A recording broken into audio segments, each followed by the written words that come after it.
Growing up, I didn't just learn history, I inherited it. I was told something very specific about school. Our science books were wrong. Evolution was a lie invented by atheists.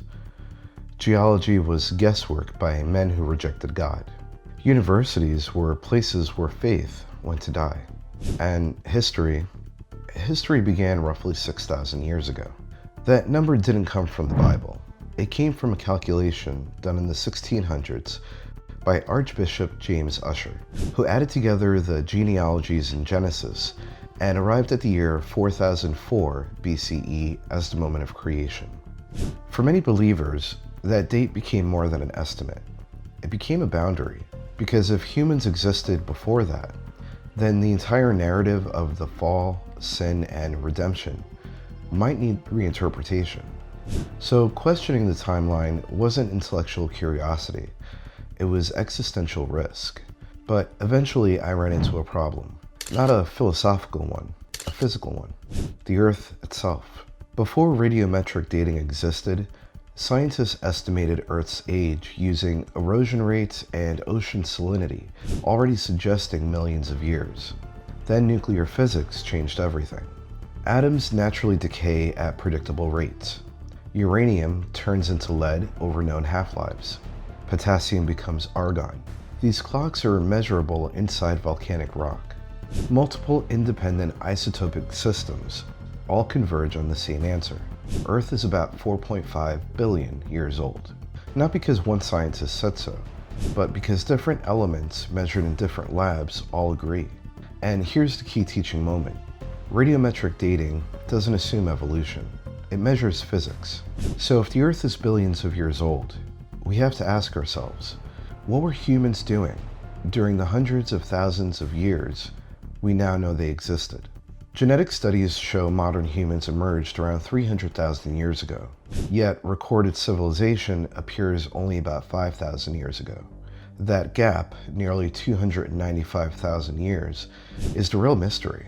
Not did humans evolve, but why did complex society appear so suddenly? Or did it? Let's slow down and clarify evolution because many of us were never actually taught it. Charles Darwin did not propose humans came from monkeys. He proposed that species share common ancestors and gradually diverge through natural selection.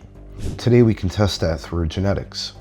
Human chromosome number 2 is literally a fusion of two ancestral ape chromosomes, a predicted evolutionary event confirmed by DNA markers exactly where evolution said they should be.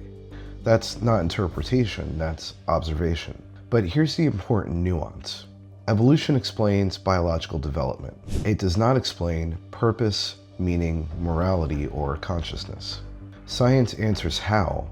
Religion attempts to answer why. The conflict only exists when one is forced to answer the other's question. For over a century, historians believe civilization followed a simple progression. Hunters, gatherers, agriculture, villages, religions, then cities. Then archaeologists uncovered Göbekli Tepe, and everything broke. Dated to roughly 9,600 BCE, 12,000 years ago, the site contains enormous carved pillars arranged in ritual circles. Here's why that matters. No pottery, no metal tools, no domesticated crops. These builders were pre-agricultural, yet they organized massive labor projects. This suggests something revolutionary. Shared belief systems may have united humans before farming. Religion didn't grow out of civilization. Civilization grew out of shared meaning, which raises a deeper question. Were ancient humans more psychologically complex than we assumed? And why did they suddenly start building monuments after 200,000 plus years of relative simplicity? To understand that, we look at climate. Ice cores from Greenland record atmospheric conditions year by year.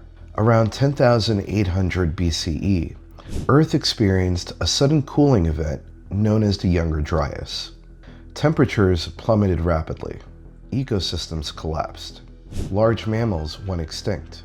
This wasn't gradual change. It was abrupt. Imagine coastal sediments destroyed by rising seas. River valleys frozen. Food chains disrupted. Human populations would shrink, knowledge would fragment, oral traditions would mythologize real events. Civilization doesn't need to disappear completely, it just needs to fall below archaeological visibility. Now we return to Egypt. The Great Sphinx shows erosion patterns that geologist Robert Schoch argues resembles prolonged rainfall weathering.